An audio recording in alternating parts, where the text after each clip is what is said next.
99% of you are not subscribed, and for the 0.1% that are, thank you. Hello, and welcome back to today's video. Today we're talking about the legendary kinetic strand weapon, the Immortal SMG. So this is coming out today. Actually, as I speak, it's probably released into trials, and people have gotten their hands on it from having trials engrams from last season. There's a number of perks on here, but I'm going to be talking about the PvE and PvP god roll in my opinion. For PvP, high cows could be good. I personally am going to go for ricochet rounds in the second trait column. In the first, for the actual barrel, due to the fact that this recoil is very vertical, you can go for hammer forged, you can go for polygonal, you can go for small bore as well. Extended barrel and arrowhead break. Arrowhead break will not really give it much of a benefit. The all chambered compensator. Flipped barrel can, but you only get the range set up for this aggressive because of what you'll be doing for PvP here. In PvP, there's rangefinder. There is keep away. Dynamic sway if you want to do that. Honestly, encore is also pretty good too. Perpetual motion is also a good perk. Threat detector is also a good perk, and surplus is also a good perk. I think what they've done here is they basically made it like Rose, where they've really not given it a bad perk in its first trait. So whatever you get here, will probably pretty good for PvP. Personally, I'll be running rangefinder. Maybe I know it's been nerfed, so maybe not. Keepaway's been doing really good this season. Depending if I'm going to be skirmishing or if I'm going to be playing it for like a range, since it is an aggressive, I might actually go for keepaway. And also, threat detector is great for skirmishing. It's like the opposite of keepaway. And surplus is alright in situations where you have a lot of energy. For the fourth column, kill clip. Basically, we want kill clip, killing wind, both really good roles on SMGs for PvP. You could go demolitionist, but it's better on special ammo weapons for PvP because, as it says right there, 20% ability energy for special weapon kills, only 10% for primary kills. Tap the trigger dynamic sway is a very good combination perk. Not necessary because aggressives are very vertical and they're just generally very stable weapons, so you don't need to go for the high stability rolls here. This is more for like deep reserve auto rifles really. Maybe if there's a lightweight frame because dynamic sway is procced off of every bullet that comes out the gun. So this is a little slower, so it won't proc as quickly. And obviously over here we have field tested, which is a really nice trait for PvE actually. But it doesn't really, for PvE you don't really need stat bonuses.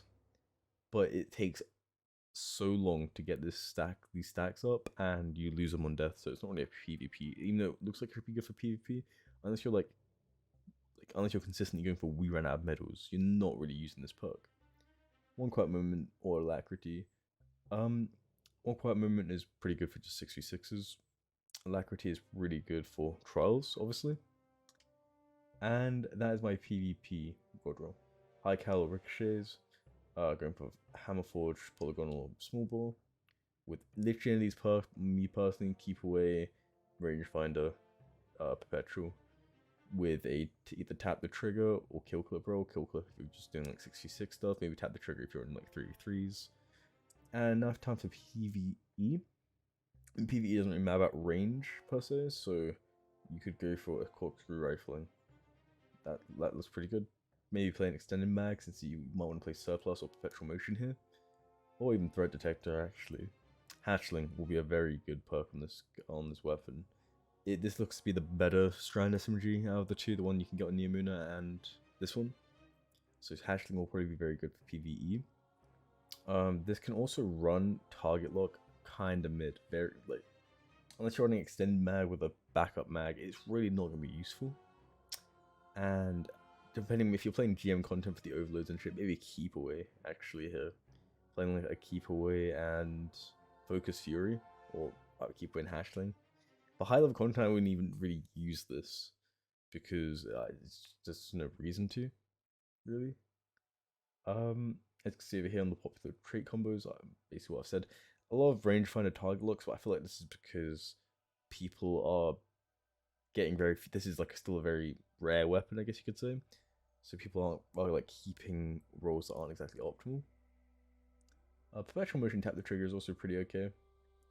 Encore is being slept on in my opinion. It's very good. but I also wouldn't use it in this situation because the rolls are just very, very powerful already. Like, there's just a bunch of stuff to work with. Keep away is very nice. 10 range, 30 reload speed, -5 accuracy, cone size when enemies are not within 15 meters of you. But I do have to think that this might... I can't see the numbers now. 18 meters ADS, you're going to be running into fall off. So maybe stacking range for keep away would be a very good idea. So maybe going literally full bore. Playing into... well, ricochet rounds to keep away. And maybe keep away even into target lock, because if you're cracking consistently and you're going to be in the edge of your damage fall off, you might actually want to have the bonus damage on like a cold heart type thing. And with that, maybe field tested. It depends how much you're dying within PvP matches, because if you can keep field tested stacks up, then keep away plus target lock will probably be very good for you, since the actual stat bumps here are very nice. So yeah, that is my video. Thanks for watching. Like and subscribe, and I stream on Twitch.